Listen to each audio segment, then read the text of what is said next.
اے نبی تم نے دیکھا اس شخص کو، اس کے حال پر غور کیا جس نے اپنی خواہش نفس کو اپنا الہ بنا لیا ہے؟ اللہ اکبر، الہ، لا الہ الا اللہ، کلمہ توحید کا مرکزی لفظ یہاں آ رہا ہے، من اتخذ الہہ ہواہ، جس نے اپنی خواہش نفس کو اپنا معبود بنا لیا، الہ بنا لیا۔ افانت تکون علیہ وکیلا، کیا آپ ایسے شخص کی کوئی ذمہ داری لے سکتے ہیں؟ سود حرام ہوا کرے جی، حرام ورام، ہمارا دھندا جو ہے وہ آگے بڑھ نہیں سکتا، تو اللہ کے حکم کو پیچھے ڈالا، نفس کے تقاضے کو آگے رکھا۔ کون معبود ہے آپ کا؟ نام عبداللہ رکھیے، نام عبد الرحمن رکھیے، ہے عبد النفس، نفس کے بندے، نفس کے غلام۔ یہ میں نے یوں سمجھیے کہ جیسے میں نے ہجرت اور جہاد کی ڈیفینیشنز کی تھی۔ ہجرت کا بیس کیا ہے؟ پوچھا گیا ای الہجرت افضل ہو یا رسول اللہ، اے اللہ کے رسول بتائیے سب سے اعلیٰ ہجرت کون سی ہے، افضل؟ فرمایا ان تہجر ما کرہ ربک، ہر اس چیز کو چھوڑ دو جو تمہارے رب کو پسند نہیں۔ آج رات ہی سے آپ ہجرت شروع کر سکتے ہیں۔ جائزہ لیجئے کیا کیا چیزیں میری زندگی میں خلاف شریعت ہے، جو اللہ کو ناپسند ہے، فیصلہ کیجئے کہ آج کے بعد نہیں ہوگی، ہجرت شروع ہو گئی، افضل الہجرہ، سب سے افضل ہجرت شروع ہو گئی۔ لیکن ٹاپ پر لے جائیے تو یہ ہجرت جب اللہ کے دین کو قائم کرنے کی جدوجہد اس مرحلے پر آ جائے کہ اب باطل کے ساتھ ٹکراؤ ہے اور اب چاہیے کہ ساری قوت ایک مرکز پر جمع ہو جائے، ہجرت فرض کر دی گئی، وہ ہجرت گھر بار چھوڑ کر، اہل و عیال کو چھوڑ کر اور مکے کے بھیڑیوں کے رحم و کرم پر چھوڑ کر اپنے گھر والوں کو، جو لوگ ہجرت کر کے آئے، حکم تھا۔ ہجرت مدینہ فرض تھی، ہجرت حبشہ فرض نہیں تھی، صرف اجازت تھی کہ جن سے سختیاں نہیں جھیلی جا رہی مزید وہ چلے جائیں۔ تو ہجرت کا یہ ابتدائی نقطہ، انتہا یہ جہاد، المجاہد من جاہد نفسہ، جہاد تو یہاں سے شروع ہو گیا، اپنے نفس کے خلاف جہاد کرنا۔ صبح نفس نے کہا ابھی سو جاؤ، آپ نے نفس کی بات کو رد کیا، اپنا کمبل اٹھا کے پھینکا، اٹھے، وضو کیا، نماز کے لیے آپ مسجد چل دیے، آپ نے جہاد کیا نفس کے خلاف۔ یہ افضل الجہاد ہے، اور سب سے چوٹی اوپر یہ ہے کہ جب وہ حق و باطل کی جنگ ہو تو جان ہتھیلی پر رکھ کر میدان میں حاضر ہوتا۔ اسی طرح یہ جو شرک فی الاطاعت ہے، میں نے آپ کو اس کی ابتدا بھی بتا دی انفرادی سطح پر۔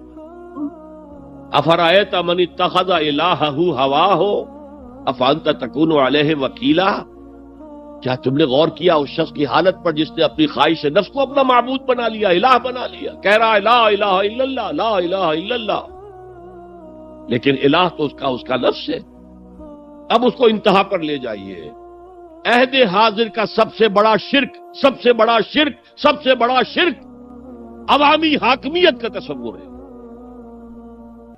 حاکم اللہ کے سوا کوئی نہیں، ان الحکم الا للہ۔ ظاہر بات ہے فرعون نے اگر دعویٰ کیا تھا میں تمہارا خدا ہوں، انا ربکم الاعلی، تو کیا اس کا مطلب یہ تھا کائنات میں نے پیدا کی ہے، تمہیں میں نے پیدا کی ہے؟ ذرا سوچئے، کیا وہ بزرگ موجود نہیں ہوں گے جنہوں نے اسے دیکھا ہو کہ آج اس کی ولادت ہوئی تھی، کل اس کی کوئی اور سیریمنی ہوئی تھی؟ یہ کیسے دعویٰ کیا تھا؟ میرا حکم چلے گا، میں نہیں جانتا، الیس لی ملک مصر، مصر کی حکومت میری ہے کہ نہیں؟ یہ دعویٰ تھا، یہ خدائی کا دعویٰ۔ کسی زمانے میں وہ فرد ہوتے تھے، نمرود ہوتے تھے، نماردہ، فراعنہ۔ جمال عبد الناصر نے نعرہ لگایا تھا نحن ابناء الفراعنہ، بڑے فخر کے ساتھ ہم فرعونوں کی اولاد۔ اور صدام نے لگایا تھا نعرہ نحن ابناء النماردہ، ہم نمرودوں کی اولاد۔ عراق کے بادشاہوں کا لقب نمرود تھا اور مصر کے بادشاہ فراعنہ تھے، فرعون تھے۔ زمانے کا جب ارتقا ہوا ہے اور اس میں فیصلہ کن کام جو ہے وہ حضور نے صلی اللہ علیہ وسلم، جب حضور کی حیات طیبہ کے بعد خلافت انفرادی سے اجتماعی ہو گئی، جب تک نبوت جاری تھی نبی ہی خلیفہ ہوتا تھا اللہ کا، اس کی ہاٹ لائن اللہ کے ساتھ وحی کی لگی ہوئی ہے، ادھر سے حکم آتا ہے وہ امپلیمنٹ کرتا ہے، جہاں اس کا حکم نہیں ہے وہ اپنا بیسٹ ججمنٹ استعمال کر کے فیصلہ کرتا ہے۔ یہی ہے وائس جرنسی، یہی ہے خلافت، ایسنس آف خلافت یہی ہے۔ جیسے وائس رائے دلی میں ہوتا تھا، ہمارا بادشاہ یا ملکہ تو انگلستان میں ہوتے تھے، اب جو ہز میجسٹیز گورنمنٹ یا ہر میجسٹیز گورنمنٹ سے حکم آیا، وائس رائے اس میں کوئی تغیر و تبدل نہیں کر سکتا، he has to implement it as سچ۔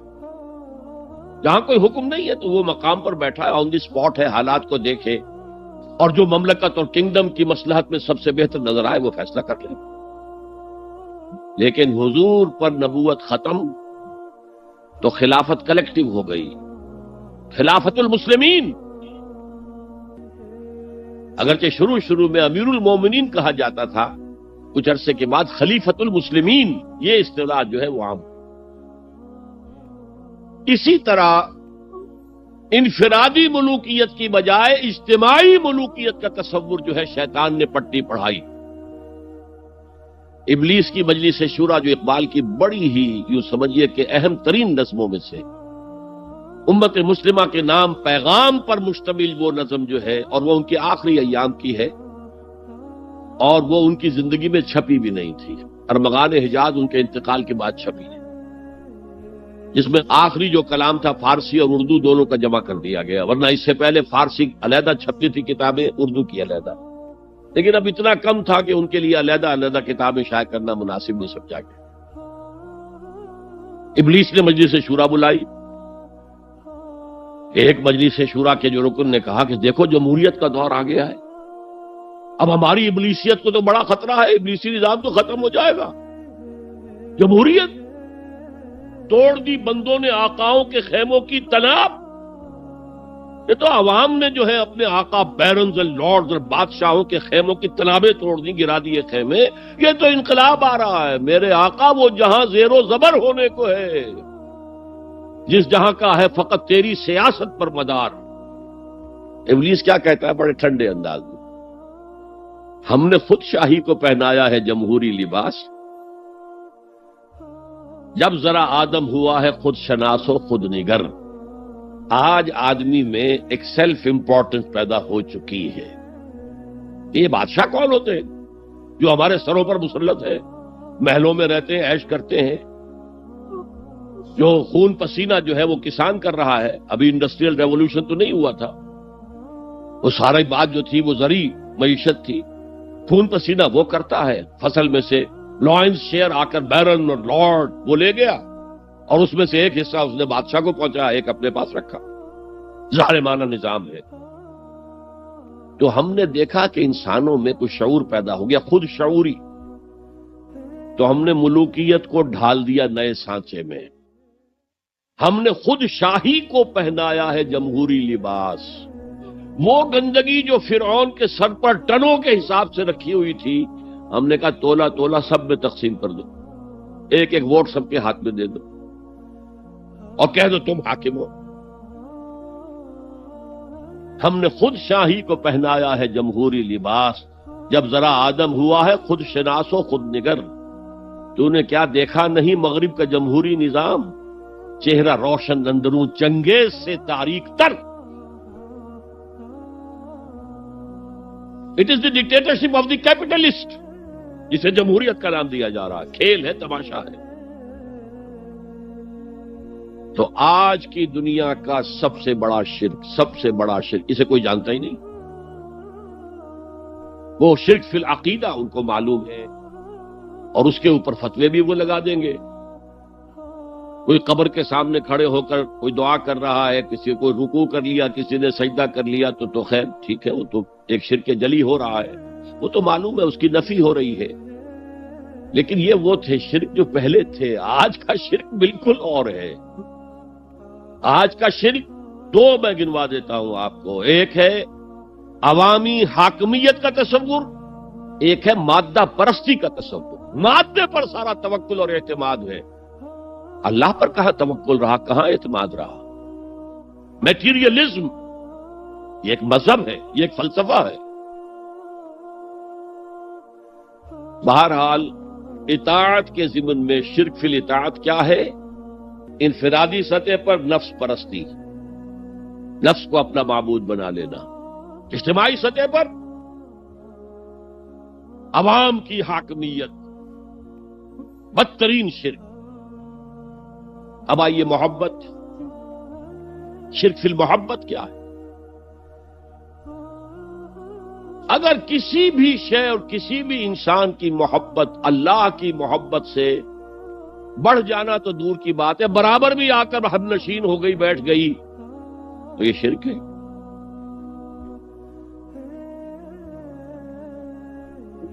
والذین آمنوا اشد حبا للہ، جب تک اشد محبت آپ میں اللہ کی نہیں ہوگی، اگر کوئی اور شے محبوب ہے تو من الناس من یتخذ من دون اللہ اندادا یحبونہم کحب اللہ، لوگوں میں سے ایسے بھی ہیں جنہوں نے اللہ کو چھوڑ کر کسی اور چیزوں کو مد مقابل بنا لیا ہے، ان سے وہ محبت کرتے ہیں جو اللہ سے کرنی چاہیے تھی. توحید کا تقاضا ہے لا محبوب الا اللہ، لا مطلوب الا اللہ، لا مقصود الا اللہ. مقصود و مطلوب اور محبوب حقیقی اللہ کے سوا کوئی. اور وہ آیت میں آپ کو سنا چکا ہوں، سورہ توبہ کی آیت نمبر 24، انتہائی لرزا دینے والی آیت. قل ان کان آباؤکم وابناؤکم واخوانکم وازواجکم وعشیرتکم واموال اقترفتموها وتجارۃ تخشون کسادها ومساکن ترضونها احب الیکم من اللہ ورسولہ وجہاد فی سبیلہ فتربصوا حتی یاتی اللہ بامرہ واللہ لا یہدی القوم الفاسقین. اے نبی ان کے کان کھول دیجئے، اچھی طرح سنا دیجئے کہ اے لوگوں، اے ایمان کے دعوے داروں، اگر تمہیں اپنے باپ، اپنے بیٹے، اپنے بھائی، اپنی بیویاں یا بیویوں کے لیے شوہر اور اپنے رشتہ دار اور اپنے وہ مال جو بڑی محنت سے کما کر کھتے بھرے ہوئے ہیں اور اپنی وہ تجارت جس کی کساد بازاری کا تمہیں اندیشہ رہتا ہے مندہ نہ ہو جائے، اور اپنے وہ محل، اپنی حویلیاں جو تم نے تعمیر کی ہیں اور بہت تمہیں محبوب ہیں، انہیں خوب فرنش کیا ہے، اگر یہ 8 چیزیں محبوب تر ہیں اللہ سے اور اللہ کے رسول سے اور اللہ کی راہ میں جہاد سے، تو جاؤ دفع ہو جاؤ، وہاں بیٹھ کر انتظار کرو یہاں تک کہ اللہ اپنا فیصلہ سنا دے. اور اللہ ایسے فاسقوں کو کبھی ہدایت نہیں دیتا. 8 چیزیں. اقبال نے بہت خوب کہا ہے، یہ مال و دولت دنیا، یہ رشتہ و پیوند، 5 قریب ترین رشتے آ گئے، باپ، بیٹا، بھائی، زوجین اور رشتہ دار. رشتہ و پیوند یہ جوڑنے والا ہے. اور مال و دولت دنیا کی 3 شکلیں آ گئیں. دولت جو آپ اپنی بیلنس شیٹ کو دیکھ دیکھ کر آپ اس پہ خوش ہوتے، اب ہمارے ایسٹس کی یہ قیمت ہو گئی ہے اب. اور وہ مکانات جو آپ نے بنائے ہیں بڑے محبوب ہیں، اور ایسے بنائے ہیں، قرآن مجید میں آتا ہے لعلکم تخلدون، ایسے بنا رہے جیسے تمہیں ہمیشہ رہنا ہے ان مکانوں کے اندر. اور وہ کاروبار جن میں تمہیں اندیشہ رہتا ہے کہ کہیں کساد نہ ہو جائے، کوئی ڈپریشن نہ آ جائے. یہ 8 چیزیں، یہ مال و دولت دنیا 3، یہ رشتہ و پیوند، بتان وہم و گما لا الہ الا اللہ، یہ سب وہم و گمان کے بت ہیں جن کی پرستش میں تم لگے ہو. ان سب کی پرستش چھوڑو تو لا الہ الا اللہ کا حق ادا ہو. اب اس اصول کو بھی اپلائی کرنا شروع کیجئے. آئیے انڈیویجول لیول پر. دولت کی محبت، اگر آپ کو دولت کی محبت آمادہ کرتی ہے کہ اللہ کے حدود کو پامال کریں، حرام ذرائع استعمال کریں، دولت آنی چاہیے، حلال سے ہو، حرام سے ہو، جائز سے ہو، ناجائز سے ہو، بائی ہوک اور بائی کروک دولت آنی چاہیے، تو آپ کی محبوب حقیقی کون ہوئی؟ دولت. یہ دولت آپ کی معبود ہے. کون بڑے سے بڑا موحد اس شرک کا احساس رکھا؟ اور حضور نے اس قدر کلیئر فرمایا ہے، تعس عبد الدینار و عبد الدرہم، ہلاک ہو گیا یا ہلاک ہو جائے، یہ کلام خبریہ ہے یا یہ بددعا ہے؟ تعیس عبد الدینار و عبد الدرہم، درہم و دینار کا بندہ ہلاک ہو جائے۔ نام عبد الرحمن ہے، حقیقت میں عبد الدینار ہے، عبد الدرہم۔ درہم و دینار آنے چاہیے، جائز سے یا ناجائز سے، حلال سے یا حرام سے، صحیح سے یا غلط سے، بائی حق اور بائی پرو۔ تو معبود کون ہوا؟ ہمارے ہندو بھائیوں نے کیا کیا؟ لکشمی دیوی دولت کی دیوی ہے، اس کی پوجا کرتے کس لیے؟ مطلوب کیا ہے؟ دولت۔ اس کی پوجا وہ خوش ہو جائے تو دولت ملے گی۔ ہم نے کہا ہٹاؤ جی اس دیوی کو بیچ میں سے، ہم براہ راست ہی پوج لیں گے۔ بس یہی تو فرق کیا ہے نا۔ عبد الدینار و عبد الدرہم، یہ ہے انفرادی سطح پر شرک فی المحبت، جو روح عبادت ہے، جو عبادت کی جان ہے، محبت، غایت الحب ما غایت الذل والخضوع، اور ٹاپ پر لے آئیے۔ آج کی دنیا اجتماعیت کے میدان میں اگرچہ اب زمانہ بدل رہا ہے، لیکن تقریباً 1 صدی سے نیشن سٹیٹس، وطن کی بنیاد پر قومیت، وطن محبوب ترین شے، جو شے میرے وطن کے لیے صحیح ہے وہ میں کروں گا، چاہے وہ غلط ہو، وہ حرام ہو، اللہ کے قانون کے خلاف ہو، لیکن میرے وطن کے لیے ہوگا۔ وطن زندہ باد، یہ وطن پرستی۔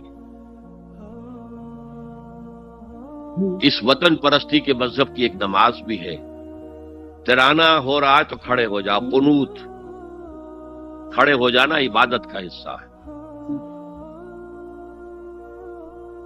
اس کا جھنڈا سلامی دو۔ یہ وطن کے معبود کے ریچولز ہیں، مذہب وطنیت۔ اسی لیے اقبال نے کہا تھا، اس کو سمجھا نہیں کسی نے،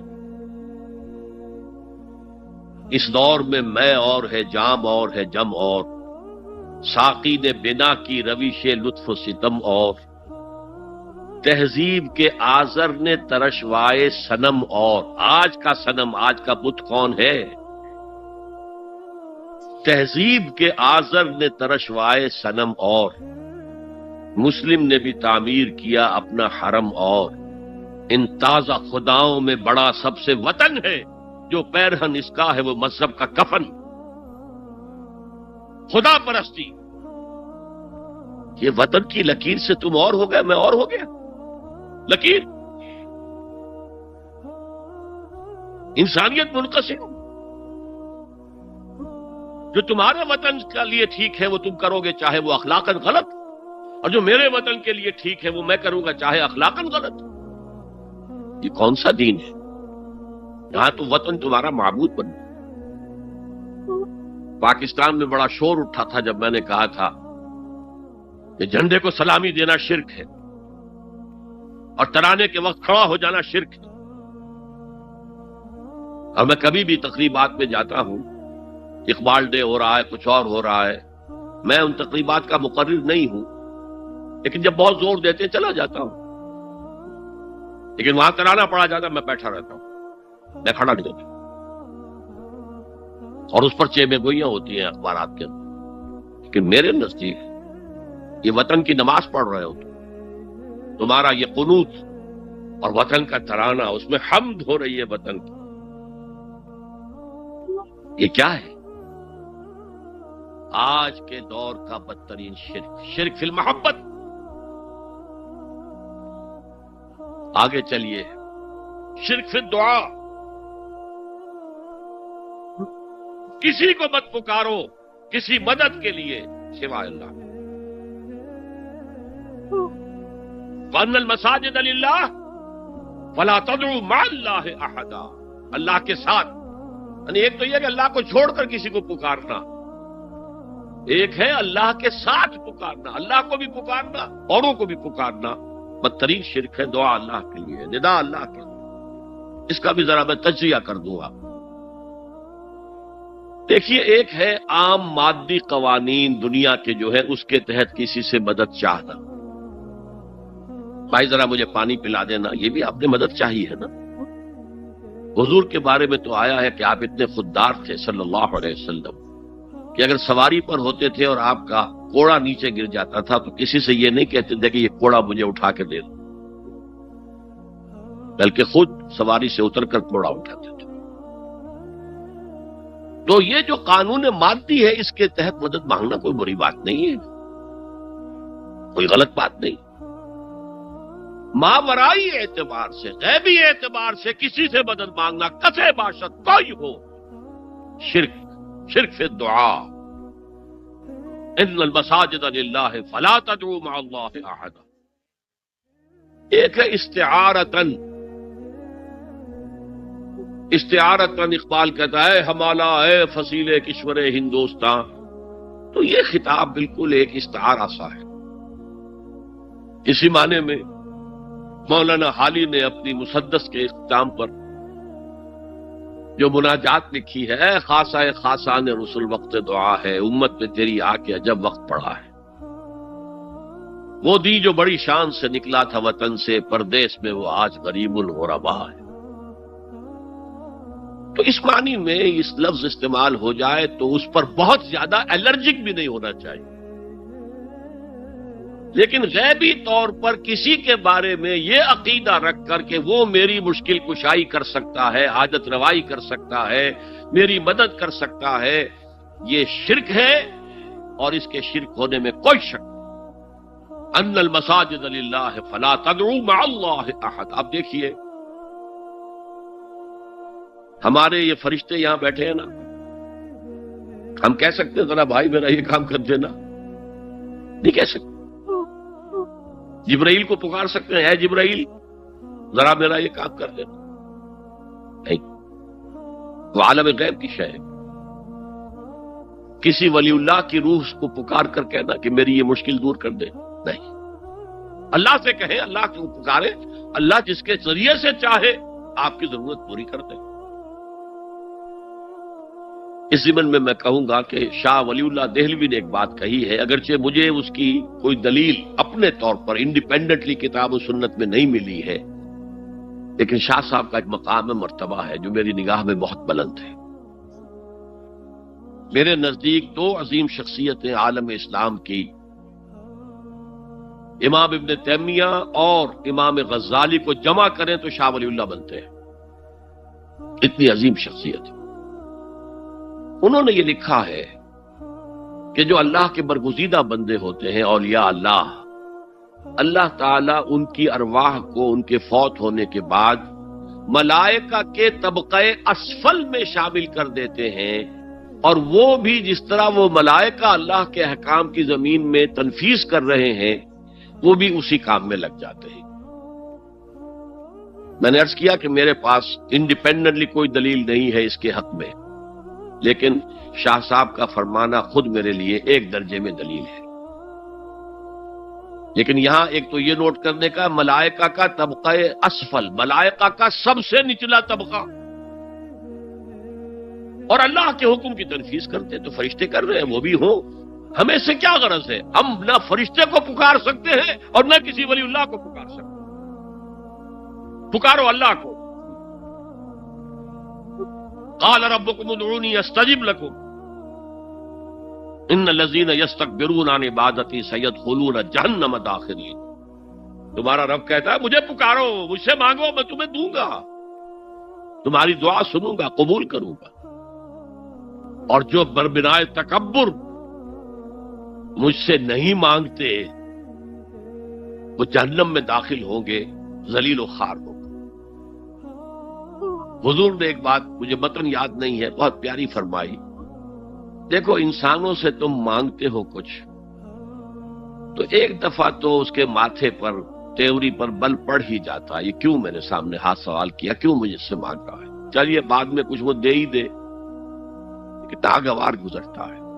ارے اس سے مانگو جو کہتا ہے کہ مجھ سے مانگو اور میں دوں گا. وہ نہ مانگنے پہ ناراض ہے، اس سے نہیں مانگتے.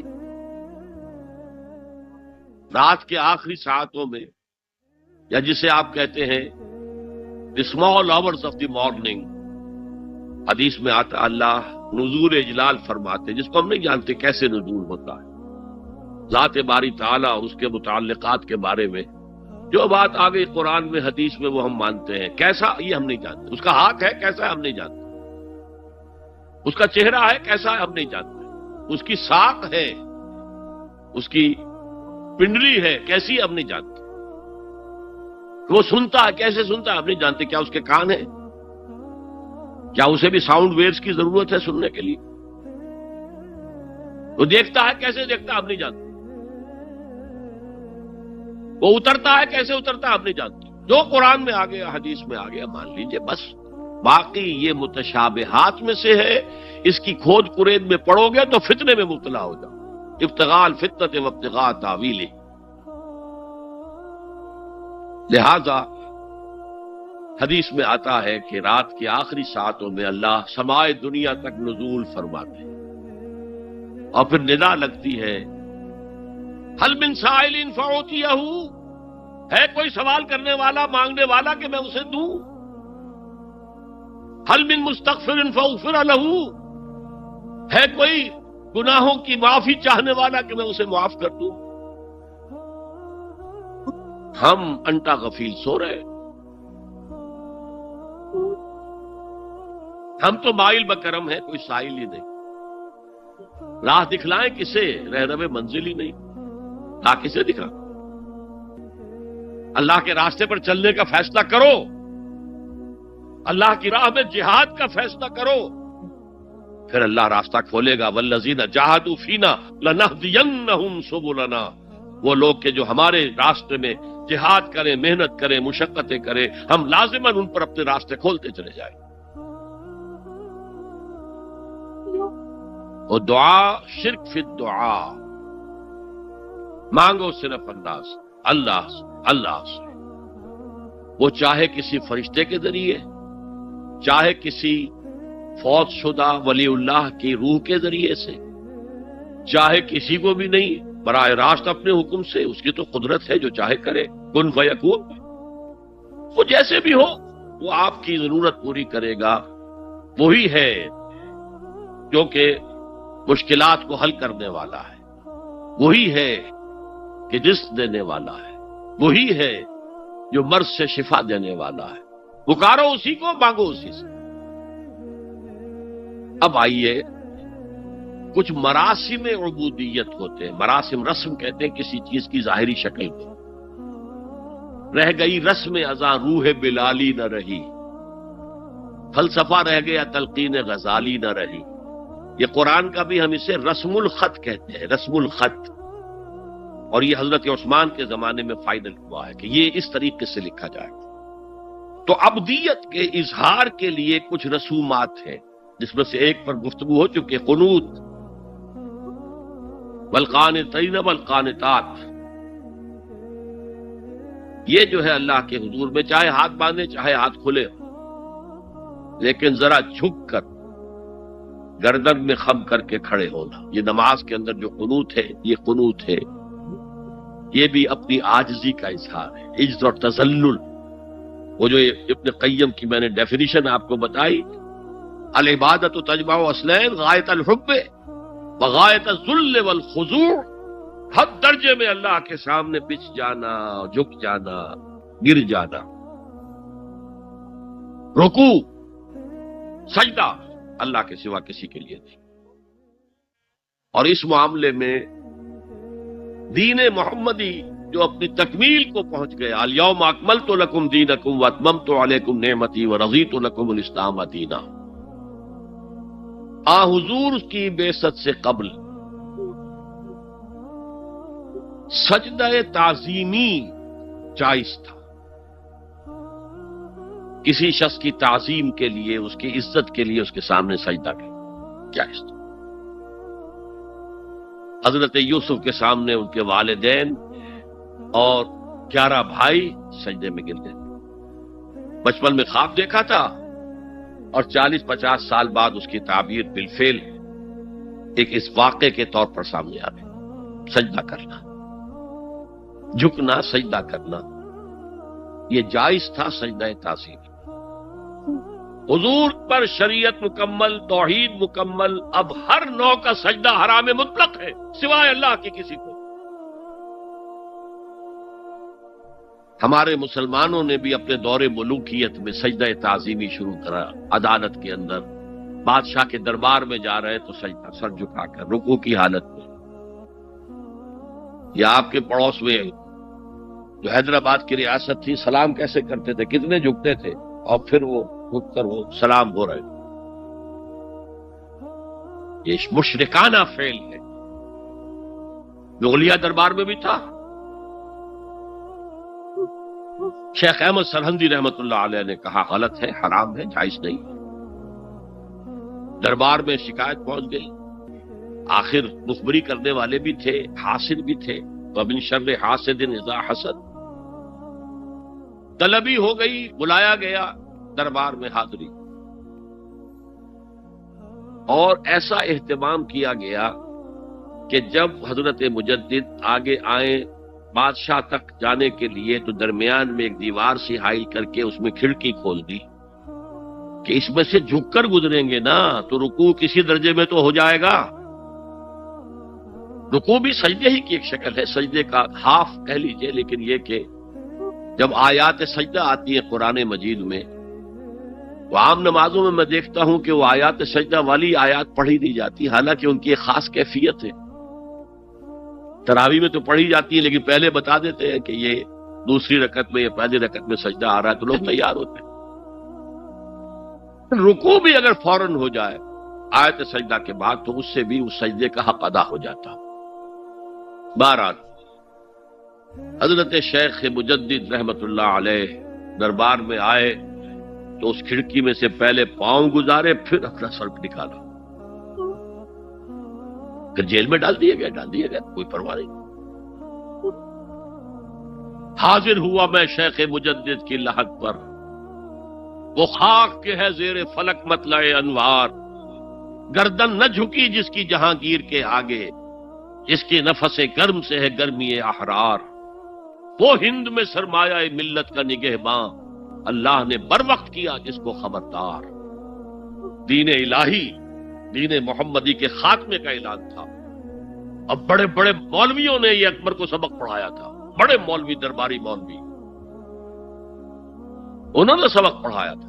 اللہ کا ایک دن 1000 برس کا ہوتا ہے، اور اللہ کا ہر معاملہ 1000 سال تک ہوتا ہے۔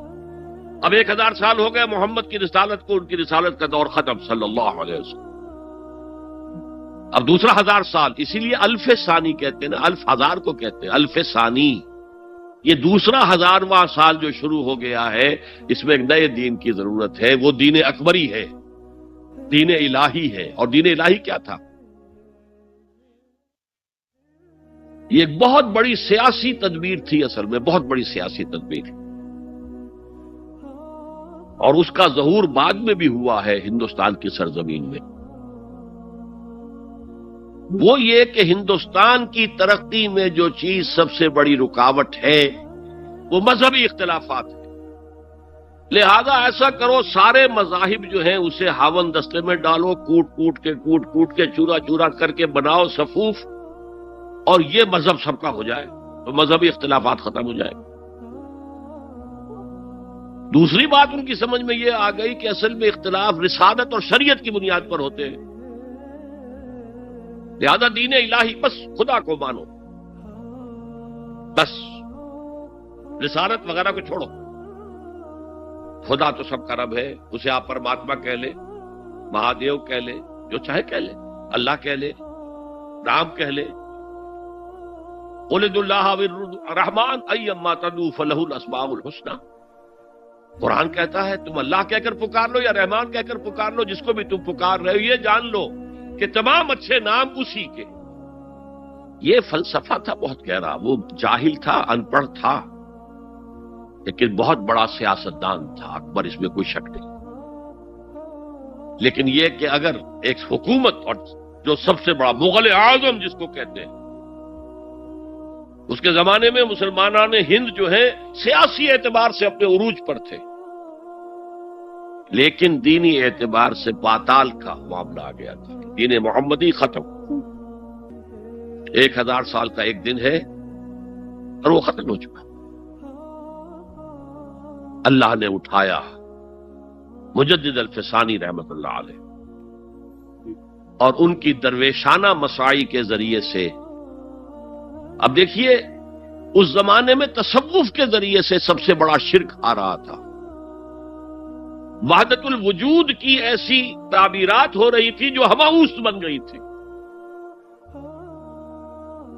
ہماؤست اور وحدت الوجود کے درمیان تو زمین آسمان کا فرق ہے. ہماؤست میں کائنات حقیقی ہے، خدا اس میں حل ہو چکا ہے، اس کے اندر ظاہر ہو گیا. اور وحدت الوجود میں وجود حقیقی صرف اللہ کا ہے، اس کائنات کا وجود کوئی ہے ہی نہیں حقیقت میں. لیکن یہ ختم ہو رہا تھا. اس پہلو سے مجدد الفسانی کے مجدد اعظم کو اللہ نے کھڑا کیا. شیخ احمد حضرت عمر کی اولاد سے تھے، فاروقی تھے. شاہ ولی اللہ بھی فاروقی تھے. رگے فاروقیم کہتے ہیں شیخ احمد سندھی، میری فاروقی رگ پھڑکتی ہے اس پر. اس کے نتیجے میں وہ دین الہی کا خاتمہ ہوا. بعد میں ہمارے ہاں یہ آیا ہے ہندوستان میں برہمو سماج، برہمو سماج. اور گاندھی جی بھی اسی فلسفے کے قائل تھے، وحدت ادیان کے. اور یہ سیاسی اعتبار سے بہت اونچی ذہنی سطح کی غمازی کرنے والی بات ہے کہ ہندوستان کے اندر کے یہ مذہبی اختلافات کو اگر ہم کسی طرح کھرل کر کے ختم کر دیں، ہاون دستہ میں ڈال کے کر دیں، تو پھر یہ کہ یہاں ترقی ہی ترقی. بہرحال سجدہ گردن نہ جھکی جس کی جہانگیر کے آگے، جس کے نفس گرم سے ہے گرمی احرار. وہ ہند میں سرمایہ ملت کا نگہباں، اللہ نے بر وقت کیا جس کو خبردار. تو ہم نے شرک فی العبادت میں پہلے بات کی، شرک فی الاطاعت. انفرادی سطح پر نفس معبود، اجتماعی سطح پر عوام کی حاکمیت. بدترین شرک اس دور کا، عظیم ترین شرک. اتنے بڑے پیمانے کا شرک کبھی نہیں ہوا دنیا میں. اس کے بعد شرک فی المحبت، مال کی محبت، تعس عبد الدینار و عبد الدرہم. وطن کی محبت یا کسی اور شے کی محبت، اگر وہ اللہ کی محبت کے برابر بھی آ جائے، بڑھ جائے تو اور بھی بڑی بات کہنی پڑے گی. لیکن ہمارے پاس شرک سے اوپر کی اصطلاح کوئی نہیں. پھر شرک دعا، اللہ کے سوا کسی اور سے حاجت روائی کے لیے، مشکل کشائی کے لیے پکارنا کسی. پھر شرک فی المراسم العبودیہ، قنوت ہے، رکوع ہے، سجود ہے. یہ ذل والخضوع کی، کسی کے سامنے جھک جانے کی ایک علامت ہے، سمبل. اب آخری ہے اس میں اخلاص. اور اخلاص کی ضد کیا ہے؟ ریاکاری. کوئی عبادت اگر دکھاوے کے لیے کی جائے وہ شرک. یہ شرک خفی کہلاتا ہے. مال کی محبت کا شرک بھی شرک خفی ہے. نفس کی اطاعت کا شرک بھی شرک خفی ہے. اور یہ سب سے خفی شرک ہے. حضور نے فرمایا صلی اللہ علیہ وسلم، من صلی یرائی فقد اشرکا ومن صام یرائی فقد اشرکا ومن تصدق یرائی فقد اشرکا. جس نے دکھانے کے لیے نماز پڑھی اس نے شرک کر لیا. جس نے دکھاوے کے لیے روزہ رکھا اس نے شرک کر لیا. جس نے دکھاوے کے لیے خیرات کی، صدقات دیے، وہ شرک کر چکا. قد اشرکا، قد اشرکا. یہ عربی کے مزاج سے واقفیت ہو، فعل ماضی پر قد جو ہے تو وہ پرفیکٹ ٹینس بن جاتا ہے. کر چکا، وہ شرک میں ملوث ہو چکا. من صلی یرائی فقد اشرکا ومن صام یرائی فقد اشرکا ومن تصدق یرائی فقد اشرکا. اور تجزیہ کر کے یہاں تک بتایا کہ اگر کوئی شخص نماز پڑھ رہا ہو اور جب وہ یہ دیکھے کہ کوئی اسے دیکھ رہا ہے تو اپنے سجدے کو طویل کر دے تو یہ شرک ہے۔ فرض کیجئے 5 سیکنڈ کا سجدہ وہ کر رہا تھا، اب اس نے 7 سیکنڈ کا کیا ہے، یہ 2 سیکنڈ کس کے لیے ہے؟ اس ایک سجدے کے 2 مسجود ہو گئے، تو 5 سیکنڈ کا سجدہ تو اللہ کے لیے، 2 اس کے لیے شرک ہو گئے۔ ایک اور بات فرمائی صلی اللہ علیہ وسلم، شرک خفی کو پہچاننا اور دیکھنا اتنا ہی مشکل ہے جتنا کہ کسی سیاہ شب میں، تاریک رات میں کسی سیاہ پتھر پر چلنے والی سیاہ چیونٹی کو دیکھنا مشکل۔ تشبیہ کا بلاغت اور فساد کی انتہا ہے، جیسے میں نے عرض کیا تھا کہ ایک جوڑے کی 2 جوتیوں کے مابین جو مشابہت ہے، امت مسلمہ اور سابقہ امت بنی اسرائیل کی، ان کے اوپر جو حالات وارد ہوئے ان میں وہی مشابہت۔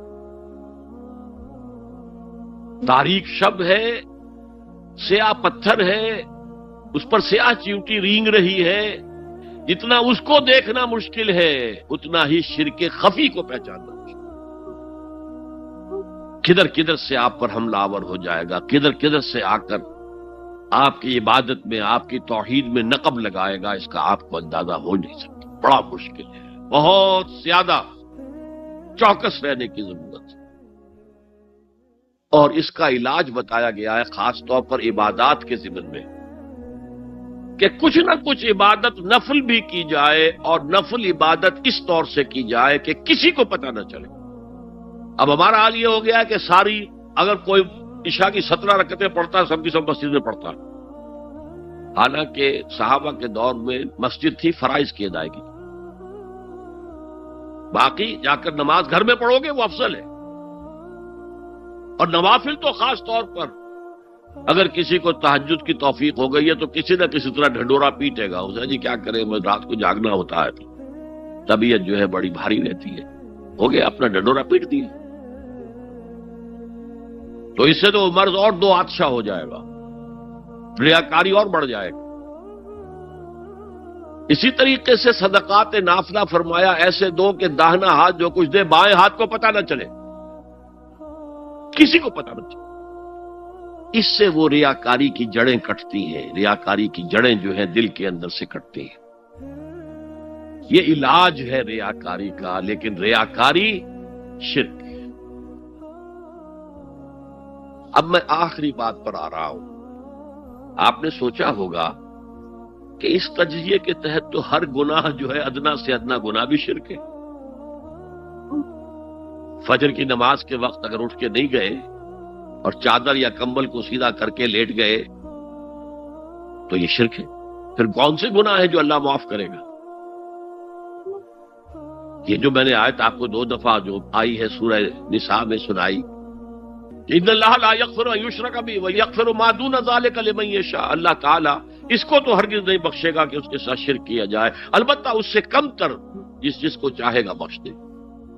تو جان لیجئے یہ جو باریک تجزیہ میں نے کر کے بتایا ہے یہ اپنی جگہ 100% درست ہے، لیکن ان میں جو یہ چیزیں ہیں، کوئی کوتاہی ہو گئی، کوئی گناہ ہو گیا، کوئی شریعت کی مخالفت ہو گئی، نفس کے کسی اس وقت کے دباؤ میں آ کر، یہ گناہ شمار ہوں گے اگر یہ آپ کی طبیعت ثانیہ نہ بن جائے۔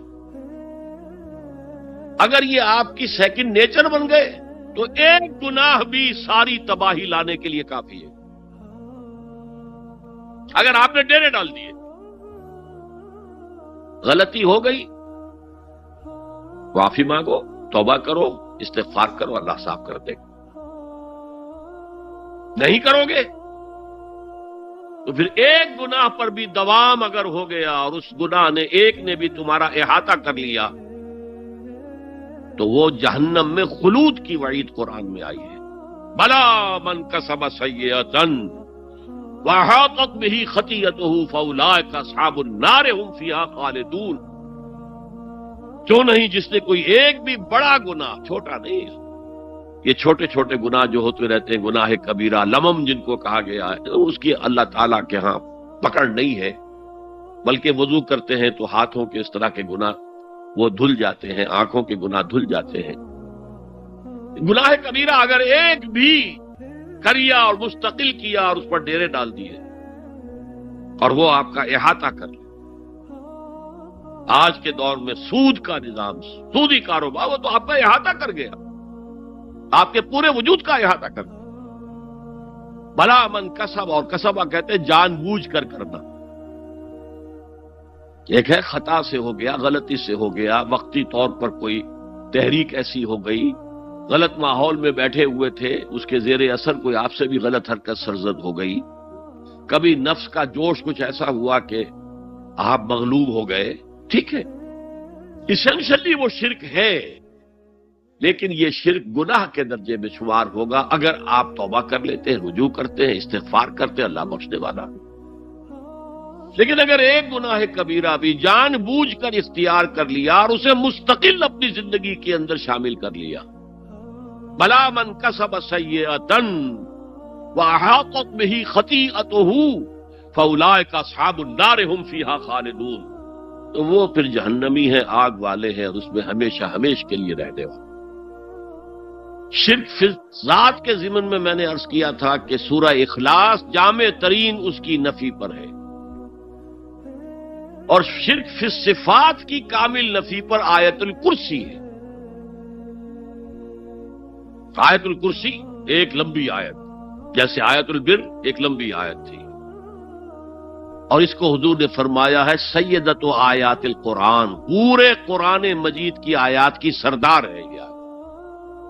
اور یہ شرک فی صفات کے ضمن میں یہ شمشیر قاطع ہے، شمشیر برہان ہے۔ اللہ لا الہ الا ہو الحی القیوم، یہ وہی ہے، قل هو اللہ احد اللہ الصمد الحی، اللہ زندہ ہے، لیکن اس کی زندگی کو اپنی زندگی پر قیاس نہ کرنا۔ تمہیں خوراک کی احتیاج ہے، اسے کوئی ضرورت نہیں۔ ما اريد منهم من رزق وما اريد ان يطعمون، مجھے کوئی احتیاج نہیں کہ مجھے کوئی رزق پہنچائیں، رزق دیں، مجھے کھلائیں، مجھے کوئی ضرورت نہیں۔ پھر تمہاری حیات نیند، اونگ، تھکان، ان تمام کمزوریوں کے ساتھ ہے۔ وہ الحی ہے، اپنی ذات میں خود زندہ ہے، حیات اس کی ذاتی ہے، کسی اور نے عطا نہیں کی ہے۔ ہماری تو مستعار ہے، عمر دراز مانگ کے لائے تھے، 4 دن 2 آرزو میں کٹ گئے، 2 انتظار میں۔ اور القیوم بقیہ پوری کائنات کے لیے وہی ہے، اس کو تھامے ہوئے ہے۔ لا تاخذہ سنۃ ولا نوم، الحی، حیات کامل، کہ اس کو نہ نیند آتی ہے نہ اونگ آتی ہے۔ لہ ما فی السماوات و ما فی الارض، آسمان اور زمین میں جو کچھ ہے اسی کی ملکیت ہے۔ تم کسٹوڈینز ہو، تم امین ہو، ای امانت چند روزہ نزدماس، در حقیقت مالک شے ہر شے خداست، یہاں تک کہ یہ میرا جسم بھی میرے پاس امانت ہے۔ میں کون ہوں؟ میری خودی، میری انا، میری روح جو پوزیس کرتی ہے اس بدن کو، لیکن یہ پوزیشن ملکیت کا نہیں ہے، امانت کا ہے۔ یہ امانت، یہ ہاتھ بھی امانت ہے، میری زبان بھی امانت ہے، میری آنکھیں بھی امانت ہے۔ من ذا الذی یشفع عندہ الا باذنہ، یہ یہاں پر انداز بڑا پرجلال، کون ہے وہ جو شفاعت کر سکے اس کے دربار میں مگر اس کے اذن سے؟ کسی کا ذاتی، کسی کا زور، کسی کا اختیار نہیں ہے کہ جس کی بنا پر وہ شفاعت کرے، ہاں اللہ کے اذن سے۔ اور دوسری جگہ پر آتا ہے جس کے لیے وہ چاہے گا اور جس کو اجازت دے گا، جیسے کہ آتا ہے اما یتساءلون میں، یوم یقوم الروح والملائکۃ صفا، اور ان میں سے کوئی بھی بات نہیں کر سکے گا، کلام نہیں کر سکے گا، لا یتکلمون الا من اذن له الرحمن، سوائے اس کے جسے رحمان اجازت دے، وقال صوابا، اور صحیح بات کرے گا، کوئی غلط بات نہیں کرے گا۔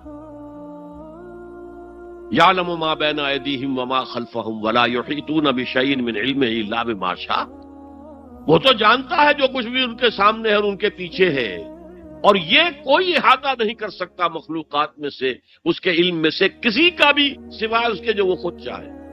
یہاں بڑے ہی لطیف انداز میں شفاعت باطلہ کے تصور کی نفی ہو گئی۔ دیکھیے، آپ کہیں جا کر کسی مجسٹریٹ سے سفارش کرتے ہیں تو کیا کہتے ہیں؟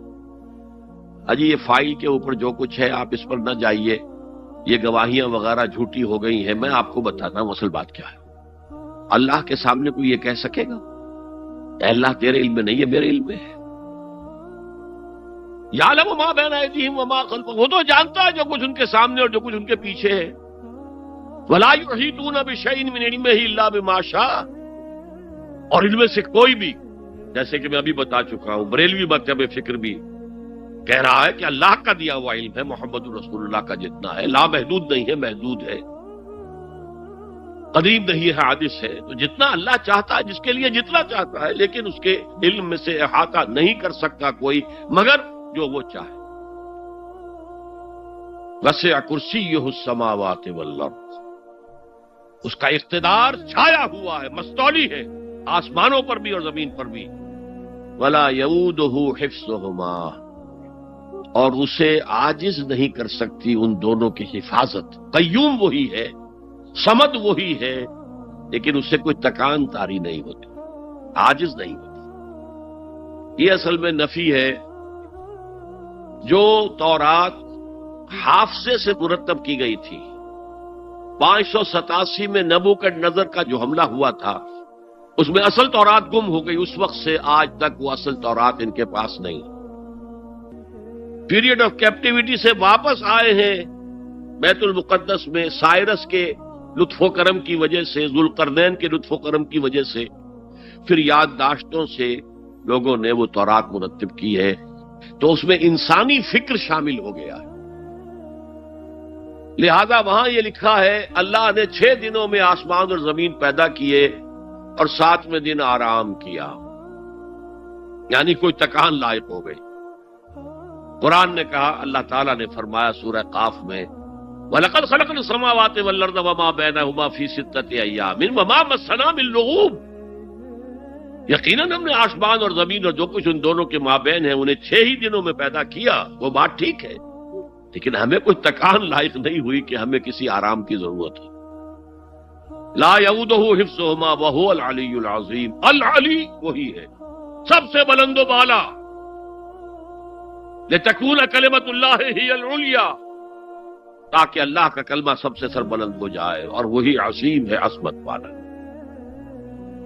اللہ تعالیٰ مجھے اور آپ کو اس سے بچائے، اپنے سابقہ زندگی کے گناہوں پر توبہ کرنے کی اور اللہ سے استغفار طلب کرنے کی توفیق عطا فرمائے، اور اپنے دینی فرائض کی انجام دہی کے لیے کمر بستہ ہو جانے کا عزم مصمم کر لینے کی توفیق عطا فرمائے۔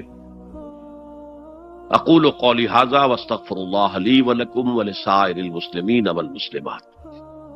اب ہم سوالات کا سیشن شروع کرتے ہیں۔ پہلا سوال ہے، اگر کسی مسلمان کو یہ نہیں معلوم ہو کہ وہ جو کر رہا ہے وہ عمل شرک ہے یا نہیں، تو کیا اس کا یہ شرک معافی کے قابل ہوگا؟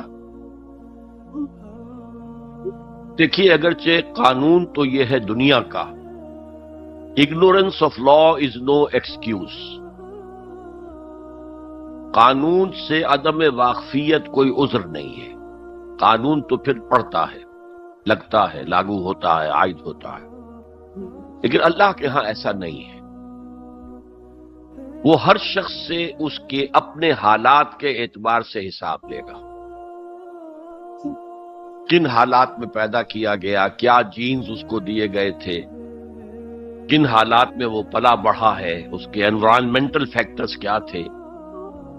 پھر یہ کہ جن لوگوں کی ذمہ داری تھی کہ اسے دین کا پیغام پہنچائے، انہوں نے کوتاہی کی، اور اگر اس کی وجہ سے یہ لا علم رہا اور اس نے بات کو نہیں سمجھا، تو میں سمجھتا ہوں اللہ تعالیٰ نرمی فرمائیں گے۔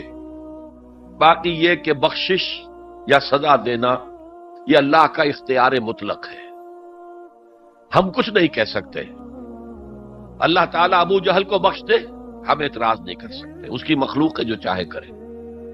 اللہ تعالیٰ کسی نیک سے نیک آدمی کو جہنم میں ڈال دے، وہ کر سکتا ہے،